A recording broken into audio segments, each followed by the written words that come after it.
Backing music was used illegally. That ExP with Remarkable, Unremarkable. He made the album to lift himself up and pull him out of the quagmire. Ain't we all, man? Ain't we all, brother? I went on a stag do to London the other year. Very special guest, ExP from Flame Griller, the West Yorkshire rap crew. He's a top bloke. Buy everything he does. The WYcast is made possible by people going on the ExP homepage, www.exp.uk, and buying my albums on vinyl and CD and getting merch as well. So big thanks to everyone who has, and if you enjoy these podcasts, please consider helping out by going and buying some.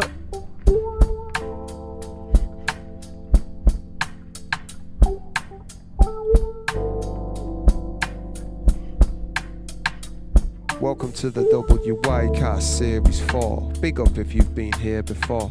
But if you've not, then you've missed a lot, and I've quickly got to get you up to speed for sure. So I'm ExP, or people call me Ben, hip-hop musician based in Leeds, who's being more intent to promote the scene full of dope MCs, dope producers, dope people whose hopes and dreams involve being part of hip-hop. Might be the love of their life, they might do it just on the side, or go whole hog and it's a company vibe. We're just looking to push hip-hop in West Yorkshire, WY, so with a GoPro and a couple of mics, a Zoom recorder, some seats and things, I meet them in somewhere scenic, and we begin this episode of the WYcast featuring D3. And it's an absolute travesty that it's taken 32 episodes to get to this point, finally get a female on the podcast, but it had to be D3 really, Jesus Christ. I've known about her for a reasonable amount of time. Actually, the first time was at a Flame Griller gig and she was on the bill, and I was like blown away by what she did with the audience, to be honest, like very confident in front of people. And of late she did something, she just jumped off an open mic with Jamatoni and kind of tore the place down as well. She's dope with what she does, fantastic, and like fucking years of hard work and chiseling it out, and she's finally putting out a debut, I believe, full-length project, and something you should get hold of. And this is a really great chat that she gave us directly after being in A&E all night. So what an absolute stalwart. Big up to her for coming through. It's a good chat. Big up. D3. Hello, ExP. How you doing, mate? All right? I'm not too bad, but I'm injured. You are injured, mate. You're joining us having fresh out of A&E. Only 10 hours out of A&E, right? And I was 10 hours in A&E. Mate, I'm sorry to hear that. You didn't break anything in the end anyway. It's not even broken, but it hurts. I bet it like does. Like a mofo. Mate, thank you so much for joining me. Fresh out of A&E at Roundhay Park, just by the lake, not far from you. You are honestly, like we're in the 30s of episodes now, and you're my first female MC, producer, whatever. Why did it take you so long? Yeah, well, you're right. Why is it taking me so long for starters? You should be offended, but also like you are kind of hen's teeth. Like female MCs and producers in the game, like not thousands of them about, not man. Thousands, so like, you're the first lady of WY. Thank you very much. Not a massive amount of competition in that regard. I'm going to take that like a trophy. But you, mate, first time I came across you, it was a Flame Griller gig that Mark Mushington put on with a dude from Bristol, maybe Lazy Eyes or something like that. Yeah, Lazy Eyes was there. And that was the first time I was like, oh, damn, D3, never heard of this one before. And then like you came on and you're like, you've got a stage presence about you and a confidence which just knocks most rappers out the park. Like, because a lot of MCs, and even around here, but globally, you might have amazing music, but as soon as they're on stage, it's head down, hoodie up, not like paying attention to the audience, just rapping like this, you know what I mean? Looking at corner eye. You're like, yo, everybody trying to get everyone involved. And it was so refreshing to see at the time. So, man, huge big ups to you. Thank you. And following your like work has been going from strength to strength. So just kind of want to get into it with you about like all your influences and stuff like that, man. Are you a Leeds lass originally? Born and bred. Born and bred. Leeds. Mate, I'm not allowed to ask ladies, but I ask everyone their birth year. So am I allowed to ask your birth year? Yeah. I'm clocking on a bit. Clocking on. I was born in 78. 78, man. That's proper hip-hop years, though, man. You were born when hip-hop was being born. Yeah. That's cool. Yeah. And from round here, born Leeds, LGI, came out LGI sort of stage. Yeah. Too sick. So musical, do you have a musical? Oh, actually, I was, because you said that about LGI and I was in the LGI last night. Yeah. But I was actually born in St James's. Oh, okay. St Jimmy's, that's cool though. Still Leeds as hell, man. That's dope. So did you have a really musical upbringing then? What was your path to music and being interested in music in the first? Yeah, I've always been connected to music. My dad ran a blues band. No, just a blues. Do you know what a blues is? I don't think I know what a blues is. Sorry, mate. A blues is like a unofficial club that's run in the house. Sick. So people would just be coming through, and what, he's selling them alcohol and playing music and stuff. Yeah. That's He was also dope. a barber, so in the daytime it was a barber shop. Yeah. In the night time it was the blues, and everybody came round. He played music, and Charging people in, or is it just what the alcohol? they no, bought I don't and that? charge people in, but just charge people for alcohol. And I can say that now because he's passed on, so you can't do him for it. I would. And yeah, I went to sleep to a bass line. Do do do do do do do do do do. You know, some kind of Lovely. and that rocked me to sleep. Almost, was it a nightly thing? What was the crack Yeah, with that? most nights. That's too sick. Whereabouts is this? Is this in where's And this was in Hare Hills Avenue, Hills Avenue? just 4 doors right? away from Canters. Enough people knew about it around the way. Everybody and that. did. Everybody did. There was lots of bluesies in Chapeltown. Right. Cliffs. There was Sunnies. There was 120s. There was lots of bluesies. And not a lot of complaints, or would you have next door neighbours complaining, or don't you really remember? No, people that lived around the area knew exactly Just what knew was the going crack. on. 'Cause it's funny, like, there's a place in Leeds called the Domino Club, Yeah. which is a barber's by day, and and downstairs is a jazz bar by night. Yeah. And I know that was kind of based on that idea. So your dad was the original, like, He was the pioneer of original. places like that. Yeah, yeah. That's too sick, man. So just music from the off when you were a kid, yeah? Always And then music. what was your movements into, like, creating it yourself? Like, how old were you when you were starting to make your own stuff or play? I had been writing things as a teenager Yeah. and didn't really think of it as a thing that I wanted to do. It was just a time passer. Yeah. And then Host Media opened up. I don't know that. Where's that? Host Media. It's on the bottom of Chapeltown Road. Okay. Just by Banstead Park, and they opened up a whole load of like music programs. And so I knew quite a few people that had, enrolled into there and started making music. And I'd said to them, "Oh, can you make me some music? I've got lyrics, mate. Make me some music. I've got lyrics." And nobody made me any music. Why? I don't know. I've had hurdles throughout this Do journey. you think it was a female thing even then? Probably. Man. And what year are we Probably. talking about here? Are we on the late 90s here or early thousands? Yeah, like we're talking 96. 96. And you're 95, 96. write me some music, and they're like, nah. Nah. Bloody Oh, they said yeah, but no, But they no didn't do music it. ever turned up. Right. And then when I was pregnant with my youngest son, I thought, I'm just going to go learn to do this myself. Damn. So I enrolled into Host Media. Damn. And I did an MMPC in music production. Sick. Making beats and stuff then, were you? And, yeah, I was making beats. So what did you, so did you have it, did you play any piano or anything like that prior to that, or did you just go straight Nope. into software, yeah? Straight into software. And what was the beat, what were you making it on? What was the I software started you on were doing? Cubase. Dope, yep. That's a hard thing to make beats on, I think. I know, because you start from the beginning, isn't Yeah, it? But I yeah. even found, when I switched to Reason, I found that difficult because I was taking loops and separating them. Oh, yeah. Cubase style, yeah, I get it, man. And then So I was like, oh, I like this, but I don't want them bits, and I don't want that bit. And if I just made this on Cubase. yeah. Once you get used to a bit, you never look back, do you? Yeah, so I've tried, I played around with Logic and Acid Loops. Fruity Loops, maybe. Fruit Loops. Yeah. Yeah, I played around with that for a bit, and then I decided, actually, I don't want to be a music producer. I'm a lyricist. Nice. But at least I know what I can get from music production. True. But I talk to people like, I want to sound like wah wah wah wah or blah blah blah. You know, Yeah. I talk to them in sounds, and you really have to understand my lingo because that's how I work. Fair enough. Yeah. What about so lyrically then? You doing a bit of writing before Host Media and stuff, but what was the path to you understanding you were a lyricist? Like, were you out performing? Were you writing? What was the crack with that? I think what made me realise I was a lyricist is playing with music production. Right. Because I realised I can be with my pad and a piece of paper, a pen and a piece of paper for days and lose hours and be totally engrossed in it. Yeah. And I knew I couldn't do that with music production. I could make beats and I knew where to get them from, and I could play with the program. Yeah. But I wasn't going to sit up all night on this same, 4 beats and tweak with this and tweak with that. Yeah, it didn't give me the same joy that doing the lyricism. Oh, that's cool. And then man. when I was down at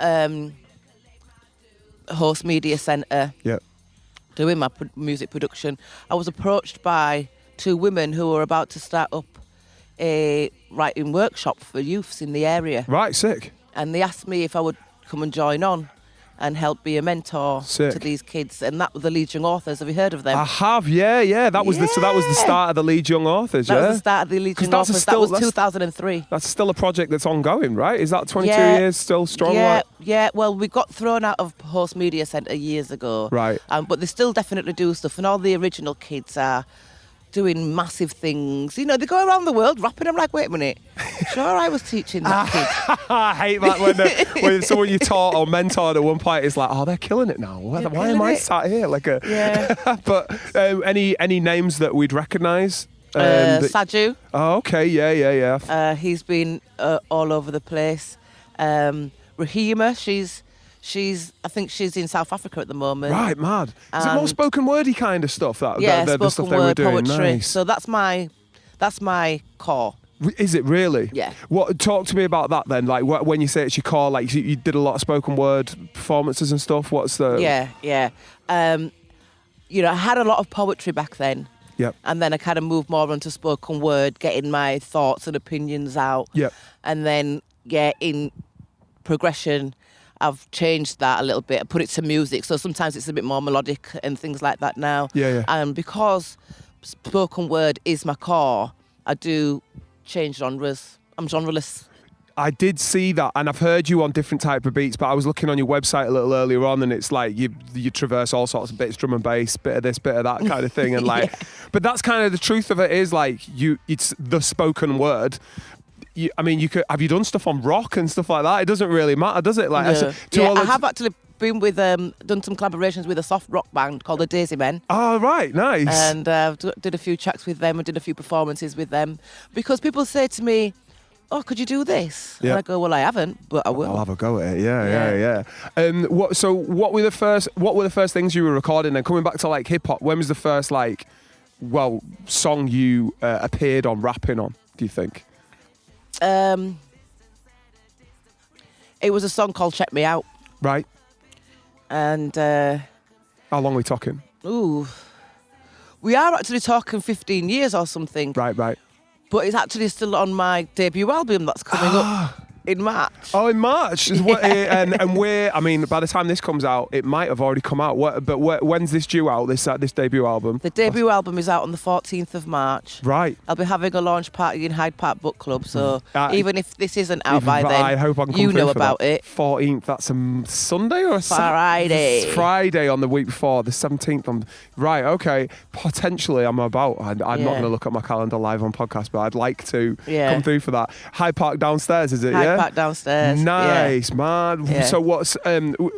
I'm fast forwarding far too forward. The Check Me here, Out track. Let's go back to that. Let's go back to the Check Me Out track. Is it was a time that I was just going through many things. There's times in life when things are going great, and then there's times in life when everything just seems to be not so great, isn't it? Yeah, of course, yeah. I use writing therapeutically a lot. So sometimes I just got things going around in my head that I've got to get out. Yeah. And so this track was about people having goes at me from all different directions, I felt. Yeah. And I was like, you know what? Say what you want, do what you want. I'm just going to do my own thing. And so that's what the track is about. That's how it became. I wonder whether I've seen that perform. Has that been in your repertoire for live performances since then? Not always. Not always. I wonder whether I'd have seen that at the Bristol one. Check me out. Watch me now. I see you look me up and down. Yeah, I've seen you do that. I just roll up to the clouds because I don't care. I don't care. First person on the podcast as well to perform their own song, the little snippet of their own song. So, mate, we're breaking boundaries today about the amazing stuff. This is going to be a whole different interview. What was going to say? I know that you did. You went to uni. I might be fast forwarding too much here, but you went to uni for a bit, right? Yeah. And because I've just done a podcast with Blackson. Oh yes. And he was on if not the same course as you. He's on the same course I was on. Was he on the same time? Yeah. That's crazy. No. We're not on the same time. He's on it now. I graduated in 2018. Right, 18, sick. Because you were taught by Stuart Moss, who was one of your professors, and he's master. He recommended you to me as well around the same sort of time that we ended up performing together on a random. Because he's like Stuart Moss is. actually quite a significant character in like Dr. Entertainment. in it. He's got his PhD now. Has he? Yeah, Yeah. Doctor Entertainment. Dr. Entertainment. What was your intentions with that course? Were you taking the course? I think it was because I had kids young. Yeah.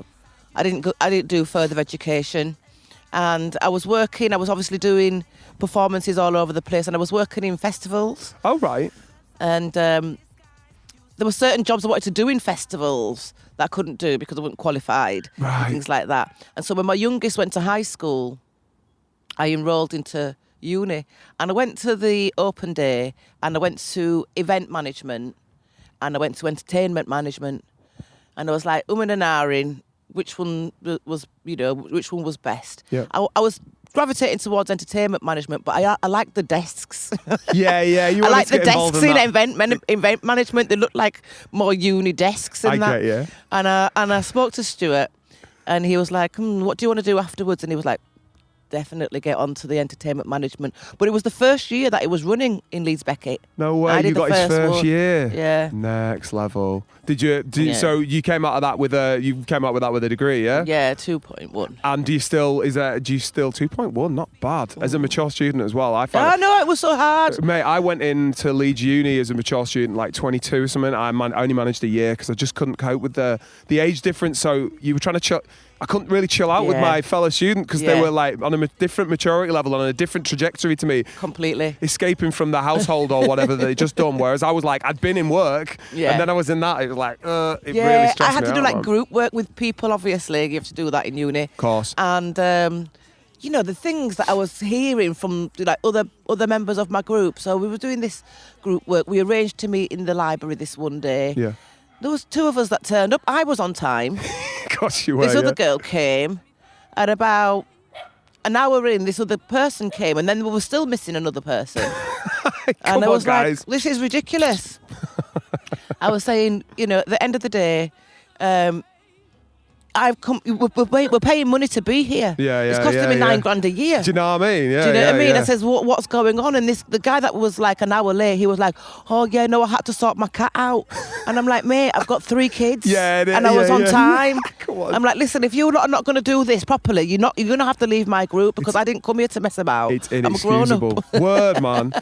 Well, it's Sometimes I'm a grown up. I'm going to say, do you find this is kind of off the side from the where we're at in the timeline, but like a lot of the hip hop community, or even the musician community, is a broad thing. Mm-hmm.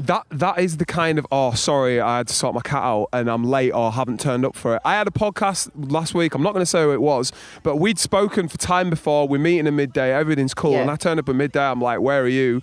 He's like, "Oh, it's going to be another 20 minutes at least." It's like, bro, Yeah. what? Yeah. I'm not sitting around for that. If you tell me what I'm supposed to be doing, I'll put it in my diary. We don't even have to speak in between times. Word, it's there, it's done. And what it's time did I solid. turn up today? You were bang on time, mate.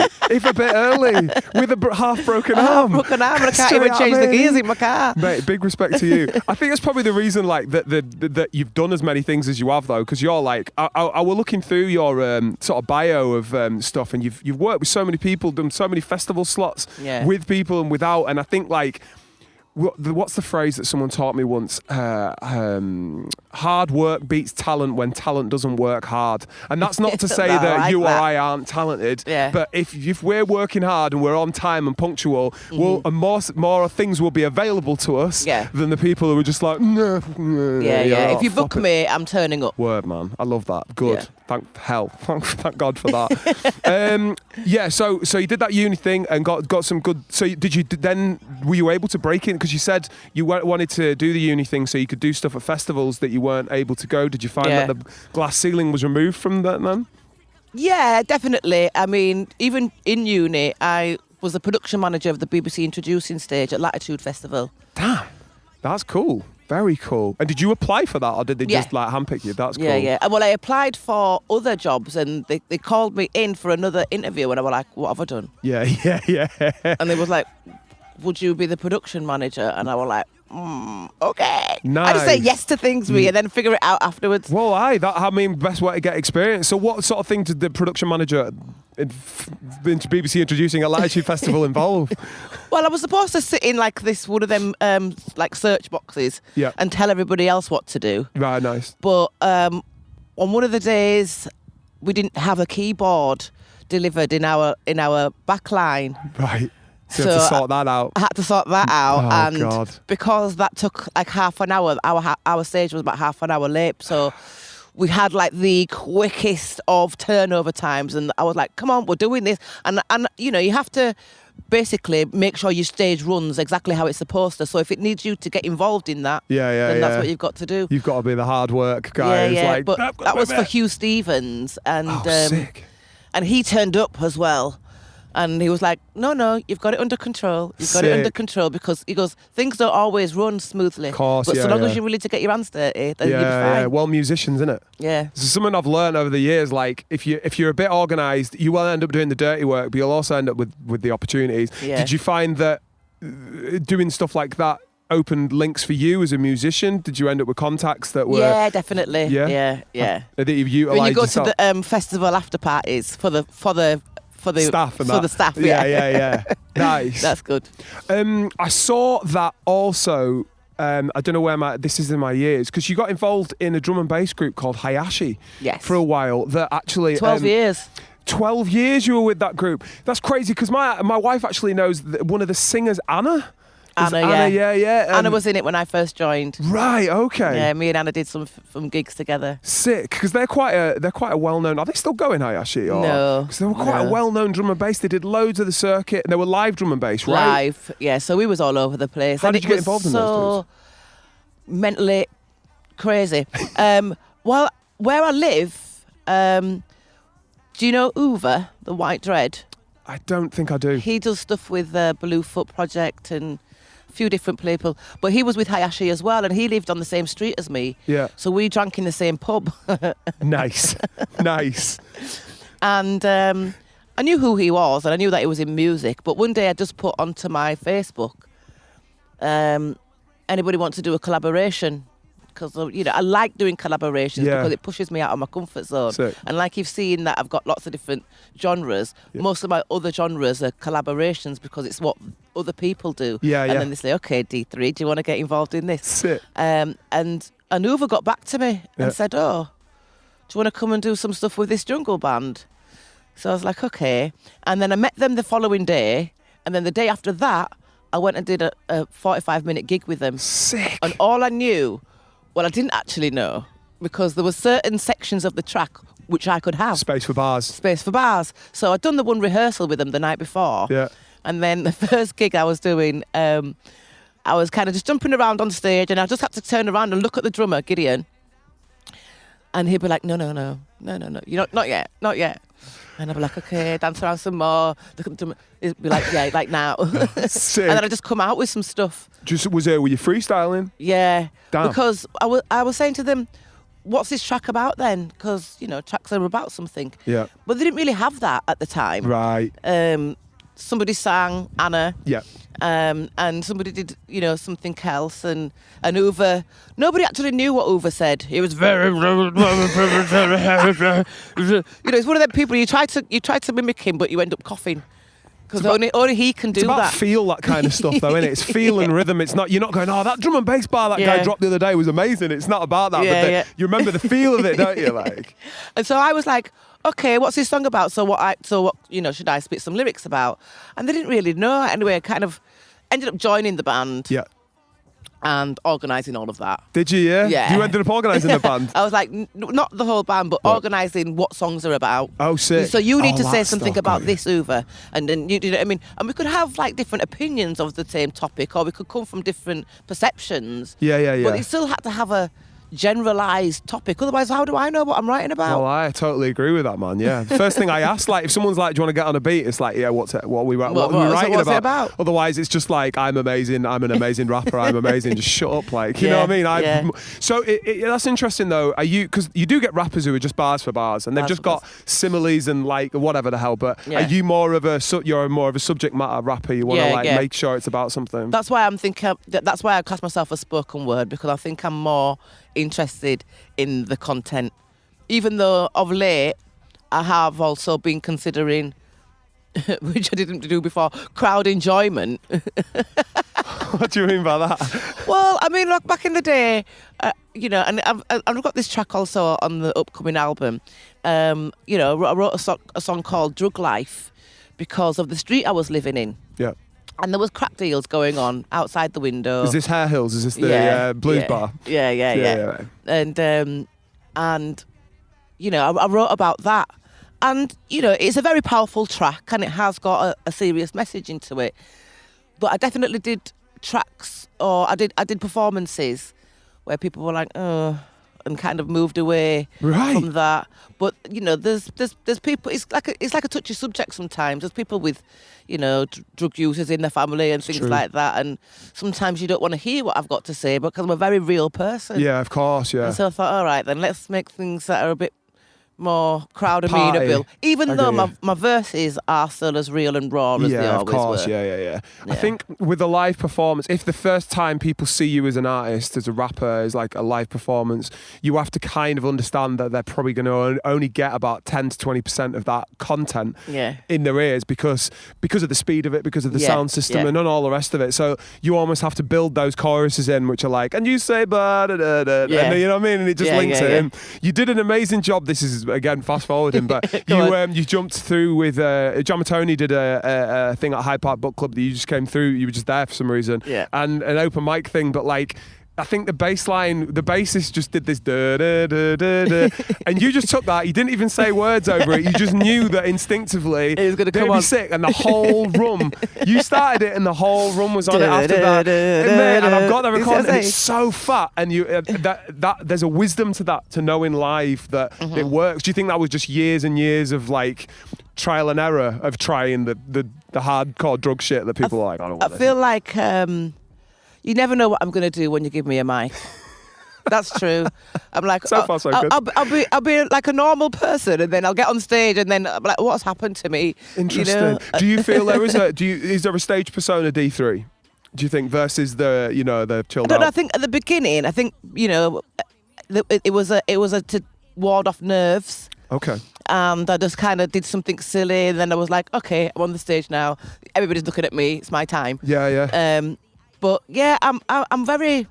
I like to engage with the audience and things like that. I think that's what entertainment is about. 100%. But you see, that night, I was blind in one eye. Fuck off! Really? I was. Did you? You didn't have a. You weren't doing that or anything. No, were you just no, what? How? Because I didn't have to close my eye. It couldn't see. It was already black. What the hell had happened? You had a blind spot? I have MS. Oh right, MS. And so that's been a struggle throughout my whole journey. Yeah.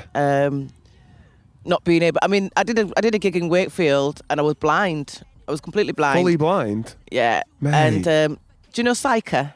I don't, mate. Sorry, you keep saying names I don't know. Saika. She raps in Bengali or Punjabi or something. Is she West Yorkshire based? Yeah, she's West Yorkshire. That's going to be the second mate, you're gonna have to put me in touch. female that you're going to have on here. Yeah. And I was like, oh, Saika, because she was DJing there. I said, Saika, I can't go, I can't see. I've gone blind. She went, so can't you rap? I'm like, yeah, but I can't drive there. Go on, Saika. She went, well, I'll drive you. Sick. So she drove me. Dope. They had to kind of walk me onto the stage, and she was like, it's a tall stage. You're going to have to stay. Don't go any further forward. Just go, if anything, backwards. Around, yeah. I didn't move. Yeah, I was so scared.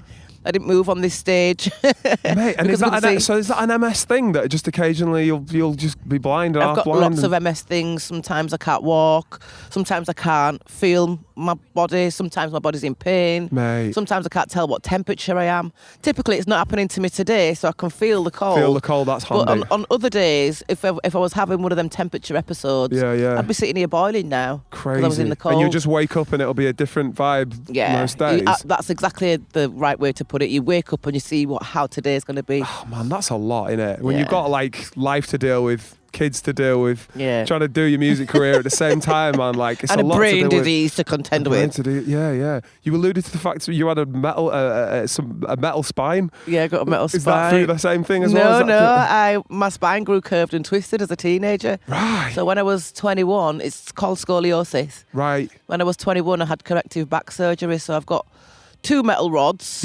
down my spine, same way as you would straighten up a plant, Yeah, I get you. and then a plate that goes across, Wow. and then a screw that goes right through me. I bet you love metal detectors, don't you? I bet you love going through security. You're like, oh, here we go. Here we go again. Do you know, another Freaking cavity hell. search. No, I'm only joking. Mate, that's a lot to put up with, to be fair, to be able to carry on. Because I know a lot of people who just would potentially give up in that situation and just be like that. Especially with, Yeah. because I find I did a gig the other day and it takes it out of you, man. Like does. bouncing around on stage or trying to give because you have to give that energy to the audience. Yeah. And if you ain't got a lot of energy yourself, or you're a bit not with it or a bit ill or whatever, Yeah. mate. So you must just be pushing through pain the whole time, right? A lot of the time, and sometimes I do beat myself up. Like I said, it's taken me. This is my debut album. It's taken me years to get that out, but I have to also remember what else I've been doing and other diversities that have caused issues. Yeah.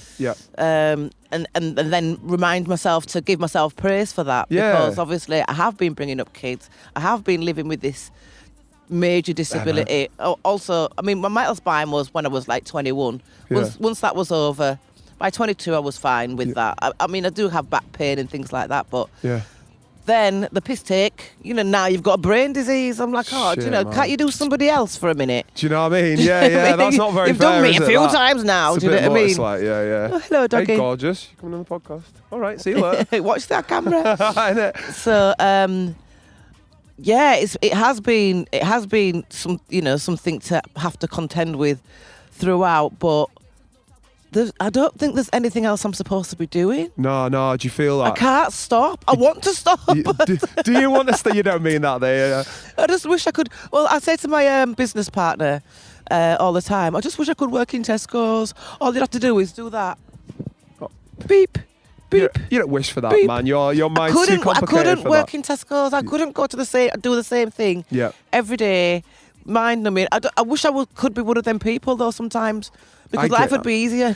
I do meet people like those sometimes, and I'm like, wow, this is all you need, isn't it? It's all like, they but- need. and I don't yeah, understand. You've constantly got the itch, right? Creatively, Yeah. same as me, mate. I'm just like, if I'm not like got my head in music all the time, but then you're deep in it, aren't you? You're Yeah. constantly like overthinking everything about it. So like, and yeah, it affects your mental health as well, man. But like, Yeah. also saves it, as you said before, like writing as a therapy. So Yeah, definitely. And I teach writing workshops. do you? Yeah, because obviously starting with the Leeds Young Authors, that's what I was doing with them back in the day, 2003. Yeah.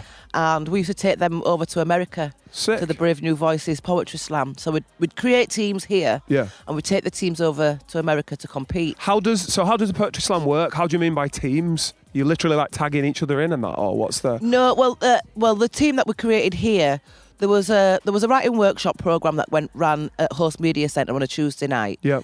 And they wrote every week and they performed every week to each other. We had like performances out and about and things like that, and so the team was formed by the best of the best in there, but you had to have a certain level of poems in. If you didn't, you had to be on a certain spec. So you can't ever be considered for the team without, say, 10 poems that you've got in and things like that. And are these, but go on, sorry. because we also did outreach in schools, and my school was Carmanor, Right. and then so a couple of the facilitators would go out to the different schools and work with them. Then we had a poetry slam in the town hall for the school teams, which was not the Leeds Young Authors because they were Tuesday nighters at Host. Yeah. And then we'd take a couple of those as well.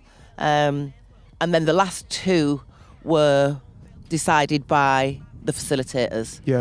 So it wasn't to do with, I mean, you still had to have the right amount of poems in, but it wasn't to do with how well you were. It was about the growth that you'd shown and the effort that you'd shown. And the poems then, like, did they have to be because obviously a poem can be like, I mean, Rhyme of the Ancient Mariners, like, years long, or you could just do like a 4-line limerick. Yeah, it depends what where you want to go. And I mean, sometimes you need to have, you know, something that's 10 pages long, right, to get your point across. But sometimes you can do it in 4 lines. Quick. And how does it? So how does the format of the poetry slam work? I'm sorry, I'm asking you base questions that's here, okay. but I don't actually know anything really about poetry slams and stuff. And it's interesting you took people out there to do it.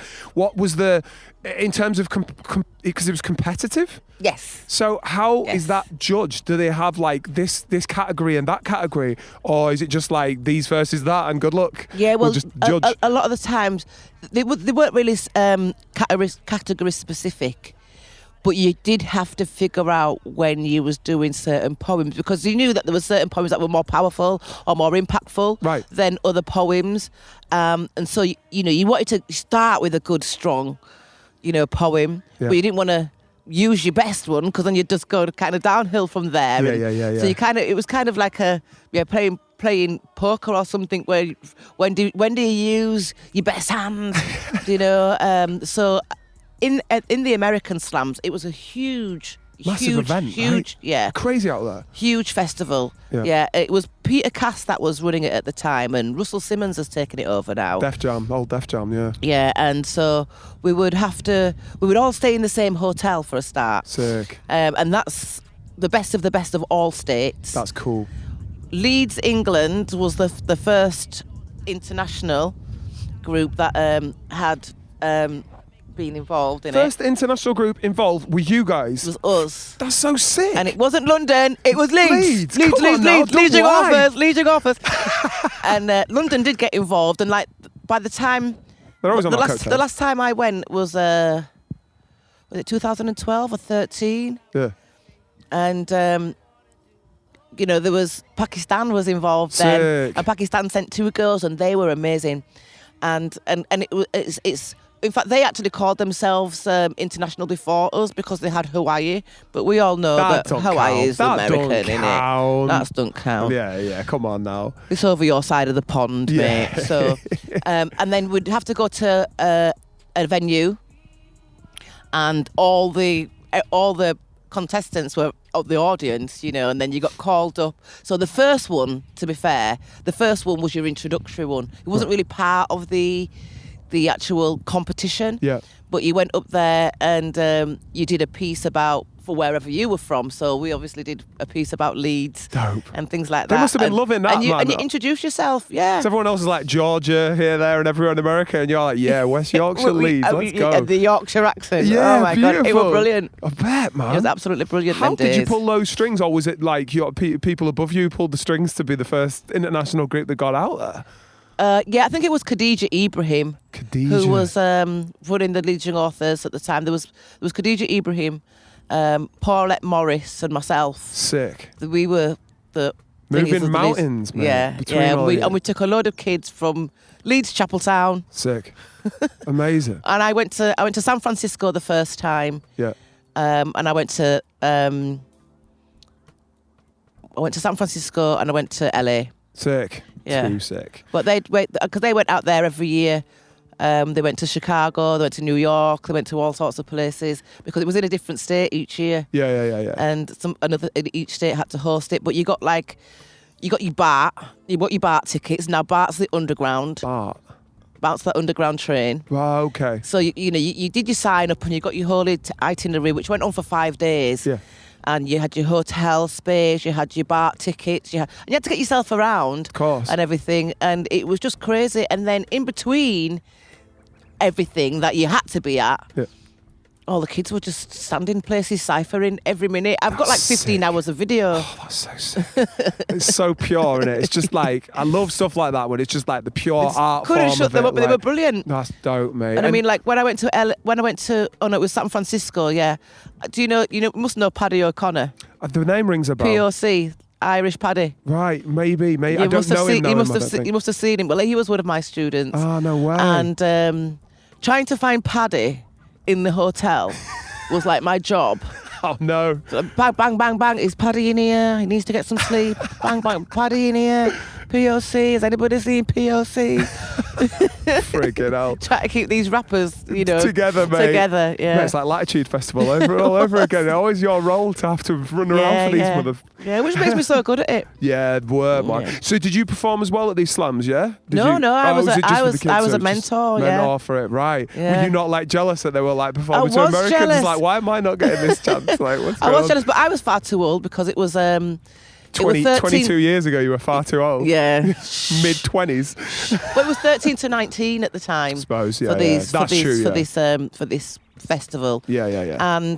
But in the daytimes, there was all sorts of people from all sorts of places who came and did writing workshops with the kids, which I had to take the kids to. Yeah, of course. Nice. So I, got my little bits from there because I would sit in these writing workshops, paying attention and taking part in these writing workshops. Yeah. And I feel like that's what sets me apart from other rappers when it comes to content, caring about content and caring that the content can be heard. Yeah, fully. I'm a very dictioned rapper. Get you. And I'm like, oh, I can't hear that word. I have to do it again. Enunciate. Enunciate. You know what I mean? Yeah. Aim for the end of the word. Very nice. Rather And than I also mumbles. come from like performing arts. It's what I did in sixth form. Oh, So really? that was Drama and stuff? Drama and stuff, yeah. Right. Have you done much acting outside of that, or is it just that's your background kind of thing? I was more interested in the dance, and I had a UCLA scholarship. And I was going to go to UCLA, and then that's when I found out about my curved and twisted spine. So as I was saying, you could write a movie about me. Yeah, you could, mate. We're It's a writing really podcast. depressing movie, actually. Yeah, it's a bit. Well, it's kind of depressing, but you're still pushing forward and you're still fighting. Do you know what I mean? And you're still doing dope stuff, right? Yeah. Because to this day, your day to day is not dissimilar in terms of your mentoring and you going into schools and stuff like that. Yeah. What is your? Because you said you had a business partner now. What is your main work at the moment? Is it? So I have two businesses. Mm-hmm. There's D3 Creations, Yep. where I teach people how to write. It's a writing workshop, Very cool. and helping people find their voice, helping them find their form of expression, Yep. and giving them platforms to express themselves. Yeah. Similarly, the business that I run with my business partner, Between the Lines Limited, is the same thing, but it's a social enterprise. So through that, we apply for funding and deliver that for very minimal or free to the public who can't, access. Run workshops and stuff? Is that Workshops? Yeah, we did actually have a radio show called Loudspeaker. On which radio? On Chapel FM. Oh, sick. We was on Chapel FM for about 2 years, Nice. doing a spoken word radio show. That's unheard of. That's so Exactly. sick. So everything that I do is all crazy, different, mad things. Yeah. But it's all spoken word. Yeah. So at a spoken word radio show, we had people sending, and that was topical as well. So we had people sending pieces about this particular topic. Yep. We had a live performer come in to do an interview and perform live in the studio. And we also had some kind of organisation that would dealt with that particular topic. And that could give some kind of advice Insight into it, and help out there. So we was always trying to make sure people had avenues to be able to find themselves support in whatever it is that we're doing the show about. That's too cool, man. The spoken word scene in Leeds, West Yorkshire is something I don't know too much about, but I keep seeing bits and pieces of it. I know Lent's worked quite heavily in a lot of bits and pieces of it. Is that someone you work with or have worked with before? No, Lentz, well, he's been on our... We did Between the Lines did a 4-event thing called Future Histories. Right. And this was just out of lockdown. Right. And it was at... we did it at... what's that place across from ITV? Open Source Arts. Oh, right, Open Source Arts. Yeah. And we did it at Open Source Arts, and we wanted to document what people thought about the pandemic and lockdown. Yeah. Or 2020. Yeah. We opened it up, so it wasn't pandemic specific, but talk to us about your 2020. Cool. And that's why we called it Future Histories, because there's been many a plague, on this planet over the years, but I mean, what were your thoughts of, like, say, the Black Plague? And, we've only got this, the pictures were in black and white. Yeah. Do you know what I mean? So for me, I felt like it was like black and sticky. I don't know where the sticky came from, but it was definitely sticky. I know what you mean. You know, with dead bodies around. And that's how I envisioned a plague, a pandemic, Word. you know, that kind of thing. So we really wanted to document something that wasn't the government's version of events. events. Yeah, fully. And so that people could actually look at and say, oh, that's what it was like. And also there was beautiful things that happened Of course. during the pandemic. Obviously it was a treacherous time, Yeah. but there was beautiful things. Nature thrived. Yeah, absolutely. Yeah. You know, yeah. communities came back. Yeah. People covered their mouth when they coughed. I love that. I love that. Yeah. People used to laugh at us because we didn't like sharing mics when we came through to a venue. We'd always bring our own mics. A Yeah, lot of that was sound me. guys would be like, "Why are you using your own mics? We've got mics in the venue."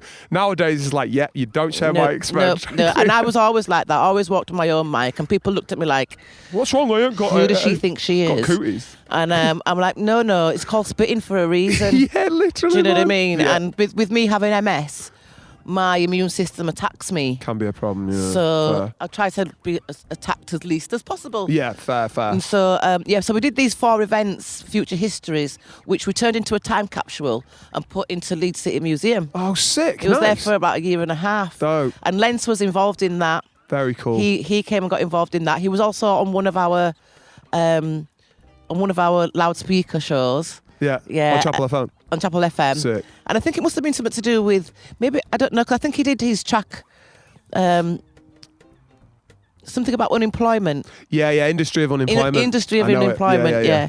I'm sure he did that I track, recorded and it. so it must have been something to do with, I don't know, some kind of government issue or whatever. Yeah. And he came in and did that. So we've worked alongside each other, but Dope.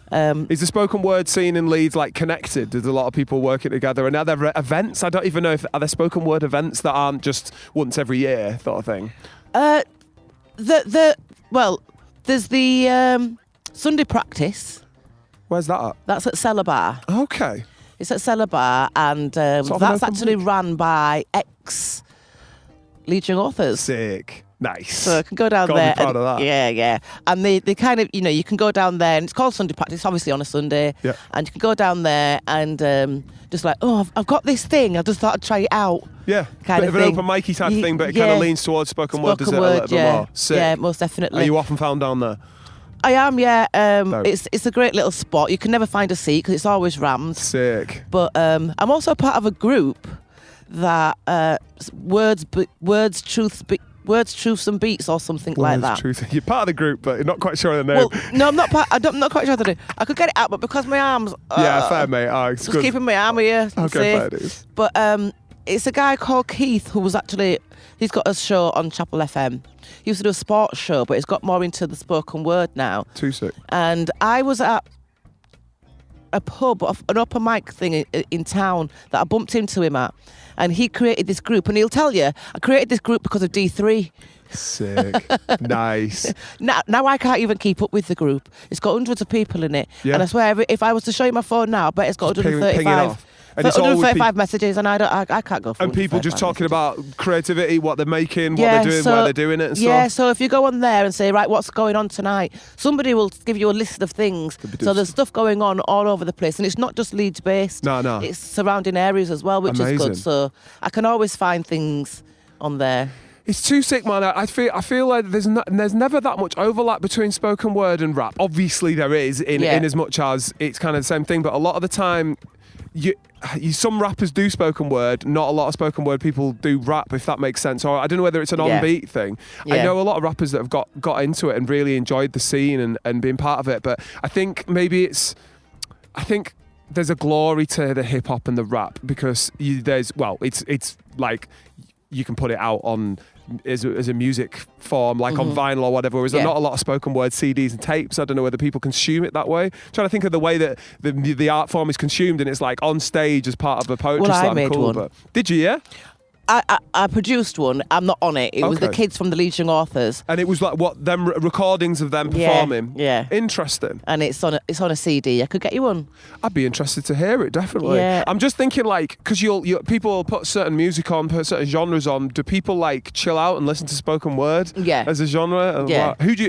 Who is like the top spoken word artist in the world? You know, is it- Ooh, that's a difficult one. But You can't is ask John me Cooper questions Clarke like that. in that- It's like asking me what's your favourite song. Is John Cooper Clarke sort of in that category of someone who's spoken word, or is that more poetry? I'm always like trying to. There's always like grey areas. It dips in and out because Yeah. I feel like even I dip in and out. Yeah, of but course. because I'm a rhymer. I like to rhyme. Yeah. I keep falling more in the musical category rather than spoken word. And rhythm as well, isn't it? Because spoken Yeah. word can often drift on its own Yeah. thing, or you're accentuating certain words, so you'll spend more time on it, Yeah. on a certain word. And whereas, like, with rap, you want to like stay on a beat, stay moving with it, keep that rhyme going, Yeah. and it's like so much more. I don't know, engaging for someone like me who's like, I'm obsessed with rhythm. I can't go to sleep where there's a clock ticking because Mm-hmm. I'm always thinking of like little rhythms within the clock and stuff, and I'll just drive myself mental instead of Yeah. going to sleep. And I think I know a lot of rappers and producers have a similar sort of thing with that rhythm. So coming back to you then, like, because obviously hip hop has played a big core part of what you do. Mm-hmm. Why the fuck is it taking you so long to put your debut album out then?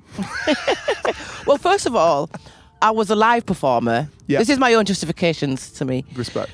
I was a live performer. Yeah. I wrote lyrics, hit a mic, and did it, and then went home. Yeah. And I was doing that. People liked me. People thought, my phone blew up all the time. So- Can you want to come do this? You want to come do that? And obviously, that was a nice bit of, extra income coming through. But my kids were still small. Yeah. Not a lot of opportunity to do My stuff. kids were when still small, so I had limited, free time. Yeah. And the free time that I did have, I spent performing rather than recording In a and studio, doing this writing, and doing yeah. that. And I wasn't really interested in that at the time. And then I ended up with the Jungle Band, and I did 12 years with them which is because amazing.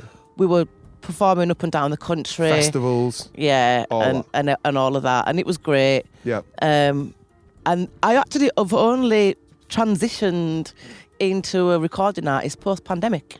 Okay, really? That's so Yeah, only like really 4 very- years or so. Like. Very recent, yeah. Right, okay. And why do you think that transition happened? Just because of the space and time that you had? Because your kids weren't kids? Space and time that I had, yeah, the kids are older now and I can put some time into that. But obviously, working in festivals and performing on a regular basis, all was destroyed by a pandemic. Of course, yeah. So I had no income. Yeah. And you had to find other ways of And doing stuff. and I like- thought, well, I could see other people, other musicians, other artists were still able to make money through their recordings and other avenues. And, Yeah, of course. And these musicians and artists who, needed to spend more time pushing things on social media and pushing things while sitting down, Yeah. really had the time to do that now course, because yeah. of pandemic, and I didn't have that stuff to do. Do you know what I mean? I get you. Yeah. Yeah, I mean, it was a great time in certain ways because we could sit down and Have that and do space. this stuff that we didn't have time to do. True. Because a lot of the time you're also working so you can pay the bills and things like that. Yeah. And I was like, right, I need to become a recording artist. Actually, I need to have my stuff down so it's in a sellable, rather than just waiting for people to come and see me live. Yeah. Because a lot of people know about me, but I've never had anything Not out. a shift anything. Have you ever got any merch? You giving any t-shirts or anything before the record or anything? Like, that's it, innit? No, I'm doing that now. First thing I tell people when they're starting to play live is like, you need something to, because Sell. people will come to you and go, I want to buy something. You're Yeah. like, I've got nothing. Like, I've pointless. had people try to buy the top that I've had on. I'm like, I haven't pretty got anything, I haven't got anything underneath here, and you know that I don't know. I didn't I've got make a dirty this song. tissue in my back pocket. Like, Yeah. So I just did a gig last week the week before for Unity Day. sick. Unity Day Oh, the fundraiser. fundraiser. I know you fundraiser. did with a brand new bag, and there was Yeah. another group who's Smithson. Yeah. Yeah. It was a It good was thing. also drop leg steppers. Yeah, classic. Don't know why that True. seems like a bit of a tongue twister It is, to me. though, it is. But I had a top on. It said, "I don't sugarcoat shit. I'm not Willy Wonka." Everybody wanted the top. Of course they did. I'm like, no, but it's because it's not my words. I'm gonna do my own tops. Yeah. You can buy those. You have to have a little quote on it though, innit? Like, and just shift it. I'm And gonna wear put 2 pairs and you can just take one. There you go. Still got it underneath. Yeah, that's what I'm saying. So you're going to have physical products. So this podcast, I don't see it coming out before early April, I think, if my schedule's correct. So in which case, we're talking about your release in the past tense. My newly released album. Newly released. So let's talk about your newly released album. First of all, what format will it be available on? Are we going to get CDs? There's going to be CDs, and you can also download. Download as well, yeah. And are you straight on Spotify and all that? Are you going to jump in with the streaming? Yeah, it's already scheduled on Spotify. Already scheduled. It's already scheduled because I was actually supposed to put it out last year. Ah, right. What held that back? It's a lot of extra work being a recording artist, isn't it? You got to do this and you got to do that, and then you got to do the mastering, and you got to. And I wasn't happy with the first 2 lots of mastering that I got done. Right. So I said, I'm not putting this out. Fair dues. I'm not putting this out. And I said, look, you know what, you'll have to just wait, because I'm not putting out something after all this time that I'm not happy with. Of course not, yeah. And I pushed it back. And I also had health issues as well, because I've always got health issues. And that's why it got pushed back. And so... And artwork. Oh God, yeah, that's another thing to sort. So, artwork. Did you? Have you got different producers on these tracks? Who? Anyone around the way? Any West Yorkshire peeps? Yeah, I have. Well, Hayashi is the producer of one of the tracks. Too sick. That's I cool. had to bring one of the tracks that I do with them. Yeah. And we have my brother as one of the producers. Dope. A couple of tracks on there. Yep. Who else do I have? What else? What's your brother's production name? My brother is actually a DJ, so they call him DJ Instinctive. Okay. He used to be called G-Cos when he was just making music. Yeah.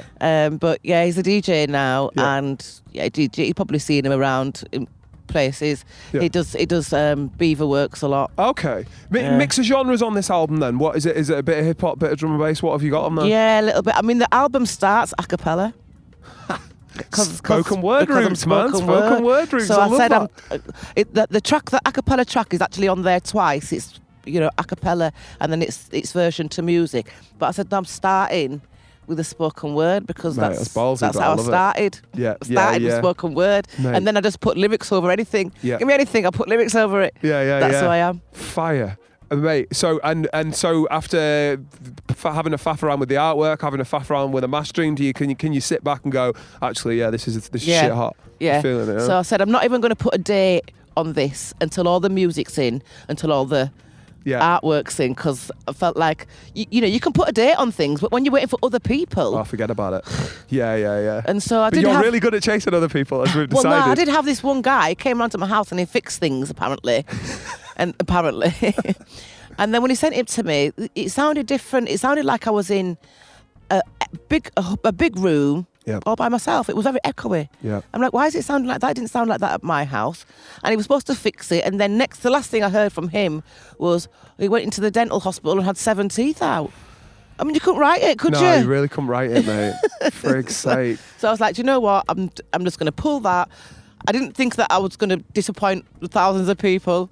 I said, I'm just going to pull that, and then I'm just going to wait till it's all ready. Yeah. And so because I'd kind of lost momentum, I was putting out a single, and then the album was supposed to come, and then the album didn't come. Yeah. So because of that, I went back to create some momentum again and put out a single. And I've got another single coming out 21st of February. Nice, to sort of tease the album coming out. Yeah, so that's the Hayashi track. Oh, sick. So that's going to be drum and bass, right? That's drum and bass. Look forward to that. But that goes off. Yeah, I'm looking forward to that. Nice. And so then the album comes out. It's actually the 14th of March now. Yeah. I did want the 8th of March for International Women's Day. Okay, nice. But I couldn't get a gig space for that night. Yeah, fair dues. Because everybody else is doing International Women's Day stuff, which is really good. Yeah. And I'm also performing myself. Yeah, at the Women's Day on the 8th.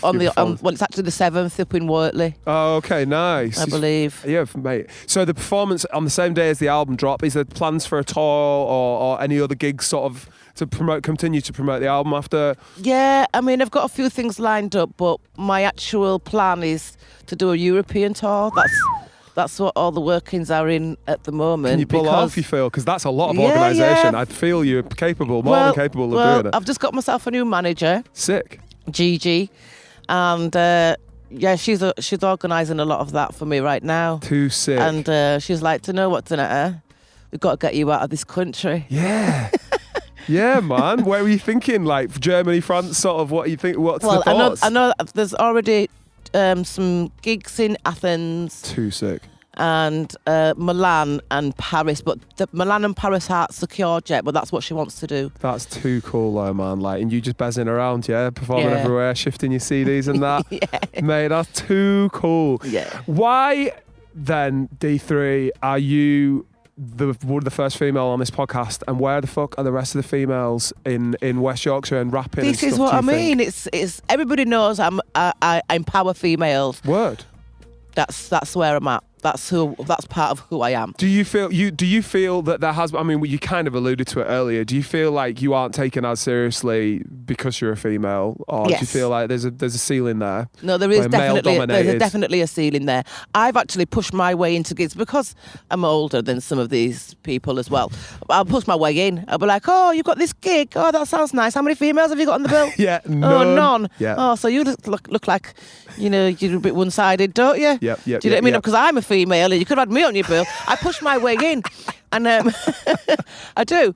And then, I'll go on stage and I'm like, yes, it's me, the only female on the bill. And I try to make people feel bad about it because I feel like sometimes it's not even thought about. Nah. Until somebody comes and says, But to be fair, and I'm not, there just isn't that much of a pool of artists yeah. who aren't male. And I mean, largely white in West Yorkshire as well is a Yeah, thing. yeah. Like diversity is an issue around West Yorkshire. It's something Yeah. that, to be fair, that and places like Shit Show, the gig that the guys who put on the Shit Show gigs are really trying to address that diversity element of like just not having a bunch of white dudes in a room Yeah. going "Ruh," over some trap or whatever, and trying to switch it up a bit. But I don't know whether there needs to be more of a pathway in for like young females to feel safer. I remember talking to someone, I won't mention who she is, but it was a female rapper from back in the day, who said that the scene, the West Yorkshire scene, certainly 10, 20 years ago, was kind of really anti-female, and also like if you were a woman in a crew, it's like, well, you know, everyone would be like, oh, well, are you going to try and shag her, sort of thing, as if like that was the purpose of a woman in your crew almost like all the time, rather than it being like, you think about that about another rapper you're doing a track with, but like it's such a strange thing. Like, I know, and it's always been a problem, definitely. Even in it transgresses over to the entertainment. No, that's not what. Engineering side. Oh, I wanted to interesting. say entertainment, but I knew that was the wrong word. So people working with mastering and mixing, you mean? Yeah, even, you know what I mean? So female artists, female engineers, like even when I did the production management of the BBC Introducing stage, you know, I had to be a little bit assertive, let's call it, with the lighting crew and things like that, because they were like, yeah, no, we've got this. No. Yeah. Are you the production manager or am I? So I'll tell you when you've got it sorted. Don't tell me. Jeez. But you know, you get that. But as an artist, I've had people approach me and say, "Have you ever thought of giving your lyrics to a man?" I shit you not. What the fuck do you mean by that? And Jesus I'm like, Christ. are you having a fucking laugh? He said it to my face. Do you know what I mean? He said it to People my wanna listen face. to a man, You could they at least don't say it wanna behind me listen to a back. Do you know what I mean? I think there's a good opportunity there, because I always think like, and I mean, a female's going to get more clicks than a man rapping the same bars. So it makes no reckon? sense the other ways. Certainly on Instagram and stuff like that, it's just more interesting. Like I've seen 1,000 rappers rap a certain way, but as soon as females do it, it's like you aren't seen that as much. And I don't know whether that's because the scene doesn't support that, whether females come through and go, I want to write some lyrics, and then they've had that dream slapped out of their, you know what I mean, by like misogyny, or whether it's just not very well set up for that sort of thing. But it'd be lovely to see more female MCs and producers and engineers in the game, man. Like, sounds like you're doing your bit to empower them as much as you can. Yeah, well, I'm actually doing an all-female gig this weekend. Come on now, what's that like? How's that working? Just like all female on the set kind of thing? All female. It's called Tomorrow's Women. Yeah, love that. And it's not in Leeds. It's down Liverpool side. It's in the Wirral. Sick. Yeah. And and it's about, because there has been movement, and I mean it's sad that we have to make a movement over it. Yeah. Because there has been movement about females in the industry. that's what the point of this gig is, to Beautiful. kind of Readdress that balance. to readdress. And so this gig is only females. Sick. But yeah, but there's singers, there's rap artists, there's all sorts. Because I meet loads of rap artists, but that's because I seek out women. Yeah, fully. Yeah. You know? I'd like West Yorkshire to have more of a platform for like women coming through and producing, engineering, all the rest of it. It'd be great to All see of it, more of yeah. them, man. So like, and please, mate, and if you ever come across any, especially West Yorkshire, please send them my way or whatever, even for like just a bit of promo or whatever. Yeah. Like it'd just I be good to definitely hear will. them. Yeah. So yeah, man, sick. Well, it sounds like you've with the album out now. Yeah, Things are really finally. exciting. You might be, as this comes out, you might be in Athens tearing the stage Yeah. apart, man. Who That's knows? my plan. That's But my yeah. plan, and I've come across a couple of Greek female rappers that I really Yes. like, Now we're talking. because I was asked to have a look and find people that I might want to share, Stage with. the gig with, Perfect. and things like that. So I've had a look, and yeah, Bit of definitely. collabos going, yeah? Yeah, Perfect, definitely. Man. Love to see a bit of an EU collab with some Yeah. female rappers. That's cool. All right, D3. Well, listen, I can't thank you enough for joining me on this cold ass day, straight out of A&E. So You're welcome. big up, I appreciate your time, man. You're welcome. Big Thanks up. for having me. So that was D3. You should be checking that album by now by the time you've listened to this, or head into it if it's hot off the press. Yeah, what a legend. You've got to go support her, everything she does. And yeah, until next time, big up.